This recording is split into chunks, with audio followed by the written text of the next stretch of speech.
പശ്ചിമ ബംഗാളിൽ 29 ലോക്സഭാ സീറ്റുകളിലും തൃണമൂൽ കോൺഗ്രസ് ജയിച്ചപ്പോൾ BJPക്ക് 6 സീറ്റുകൾ നഷ്ടപ്പെട്ടു.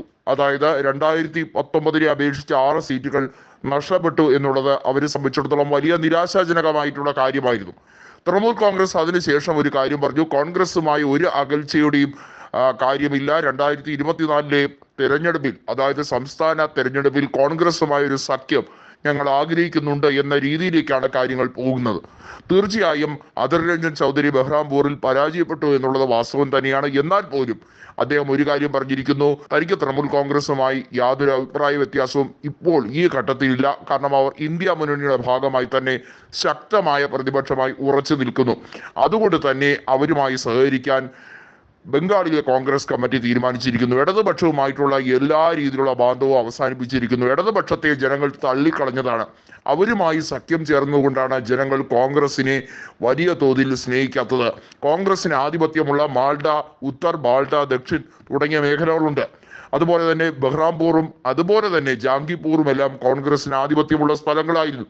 എന്നാൽ ജാംഗിപൂറിൽ തൃണമൂൽ കോൺഗ്രസ് വിജയിച്ചു. തീർച്ചയായും തൃണമൂൽ കോൺഗ്രസ് ആ സീറ്റ് കോൺഗ്രസിന് വിട്ടുകൊടുത്തനെ ഒരു ചർച്ച എന്ന രീതിയിലേക്ക് പോയിരുന്നെങ്കിൽ എടുത്തുചാടി ഇടതുപക്ഷവുമായി സന്ധി ചെയ്യേണ്ട കാര്യമില്ലായിരുന്നു. 4 സീറ്റുകൾ വരെ ലോക്സഭാ തെരഞ്ഞെടുപ്പിൽ കൊടുക്കാൻ സന്നദ്ധതയുമായി തൃണമൂൽ കോൺഗ്രസ് കൃത്യമായി വന്നതാണ്. 2 എന്നുള്ളത് 4 ഉയർത്താൻ അവരും തയ്യാറായി നിന്നതാണ്. പക്ഷേ ഇടതുപക്ഷവുമായി സഹകരിച്ചത് കൊണ്ട് നഷ്ടങ്ങൾ മാത്രമാണ് സംഭവിച്ചിരിക്കുന്നത്. അത് മനസ്സിലാക്കി തന്നെയായിരിക്കും മുന്നോട്ട് പോകുന്നത്. ഇടതുപക്ഷത്തിന് ഇനി അവിടെ ഒരു റോളുമില്ല, ഒരു രീതിയിലും പ്രാധാന്യമില്ല. ഇടതുപക്ഷത്തിന്റെ നേതൃത്വത്തിൽ ഭരിച്ചുകൊണ്ടിരുന്ന ബുദ്ധദേവ് ഭട്ടാചാര്യയെ ജനങ്ങൾ തൂത്തെറിയുകയാണ് ചെയ്തത്. അതുകൊണ്ട് തന്നെ ഇനി ഒരിക്കലും ഇടതുപക്ഷ ഐഡിയോളജി അവിടെ പ്രൊമോട്ട് ചെയ്യാൻ യാതൊരുവിധ സാധ്യതയുമില്ല. തൃണമൂൽ കോൺഗ്രസ് BJPയുടെ അക്രമ നയങ്ങൾക്കെതിരെയും വർഗീയതയ്ക്കെതിരെയും പോരാടുമ്പോൾ അവരുടെ അക്രമ രാഷ്ട്രീയത്തെ ഞങ്ങൾ പല രീതിയിലും എതിർത്തിരുന്നു എന്നുള്ളത് സത്യമാണ്. എന്നാൽ തൃണമൂൽ കോൺഗ്രസ് ദേശീയ തലത്തിൽ കോൺഗ്രസിനോടൊപ്പം നിൽക്കുന്നു. അതുപോലെ തന്നെ നിരവധിയായ സാഹചര്യങ്ങൾ കോൺഗ്രസിന് വേണ്ടി വാദിക്കുന്നു.